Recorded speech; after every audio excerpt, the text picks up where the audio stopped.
बिस्मिल्लाहिर्रहमानिर्रहीम। लाखों दरूद पाक हज़रत मोहम्मद सल्लल्लाहु अलैहि वसल्लम और आप सल्लल्लाहु अलैहि वसल्लम की आल पर। अस्सलामु अलैकुम। मेरा नाम इफ्तिखार अहमद है और आप मेरा यूट्यूब चैनल नॉलेज देख रहे हैं। लाहौर के सिलसिले में एक वीडियो सीरीज़ शुरू की हुई है। उस सिलसिले में मैंने माल रोड के मुतल्लक एक वीडियो बनाई थी।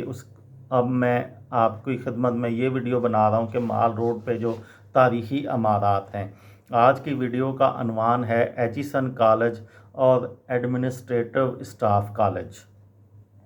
एचिसन कॉलेज 19वीं सदी के आखिर में बरतानवी हिंद ने तालीमी मैदान में सूरत से तरक्की शुरू की। पुरानी तालीम के साथ साथ जदीद तालीम का आगाज़ हुआ। अवाम के लिए स्कूल, कॉलेज और यूनिवर्सिटियां कायम की गईं, लेकिन नौजवानों और राजाओं के बेटों की तालीम का अभी कोई ख़ास इंतज़ाम ना हो सका था। इस मकसद के पेश नज़र 1886 में एचिसन कॉलेज तामीर किया गया। महाराजाओं और रूसा के लड़के अंग्रेज़ों के कहने पर इस कॉलेज में दाखिल होने लगे। ज़माना बदलता गया। इस कॉलेज ने भी ज़माने के तकाज़ों के साथ साथ अपने आप को तब्दील कर दिया और इसके दरवाज़े अवाम के लिए भी खुलते गए।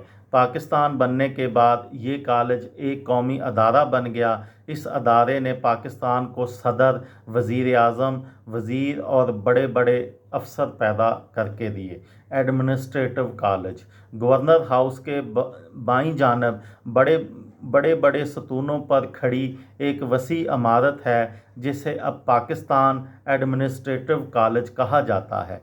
ये इमारत 1901 में तामीर की गई। इसका कुल रकबा 169 कनाल है, 9 मरला और 179 मुरबा मीटर है। इस इमारत के सतून अहद कदीम के यूनानी तर्ज के हैं। इमारत तामीर होने के बाद अंग्रेज़ों ने इसे क्लब की शक्ल दे दी। यहाँ पर सिर्फ अंग्रेज़ अफसर आया करते थे। इसके अलावा आम अंग्रेज़ भी इस क्लब का मेंबर नहीं बन सकता था। पाकिस्तान बनने के बाद भी ये इमारत अंग्रेज़ों के कब्ज़ा में रही। 1960 में क्लब के सेक्रेटरी मिस्टर G.R. लॉर्डिक्स ने ये इमारत ख़रीद कर उसे कॉलेज बना दिया। अब ये कॉलेज वफाकी हुकूमत की इस्टेब्लिशमेंट डिवीज़न के मातहत काम करता है। इस कॉलेज और इमारत की देखभाल के लिए सालाना 16,93,000 का बजट मुख्तस किया गया है। आज भी इसकी पुरानी शक्ल बरकरार है।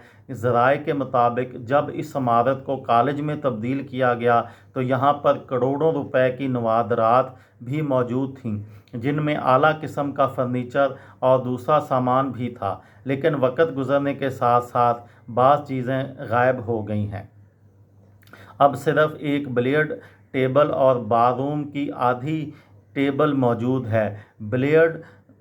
बिलियर्ड टेबल 100 साल से ज़्यादा पुरानी है और ये कलकत्ता की बनी हुई है, जबकि बाथरूम की आधी टेबल अंग्रेज़ यहाँ से जाते हुए लंदन ले गए थे।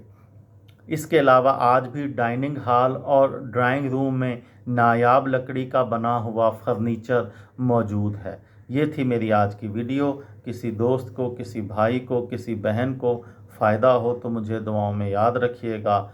दिल दिल पाकिस्तान, जान जान पाकिस्तान। अस्सलामु अलैकुम।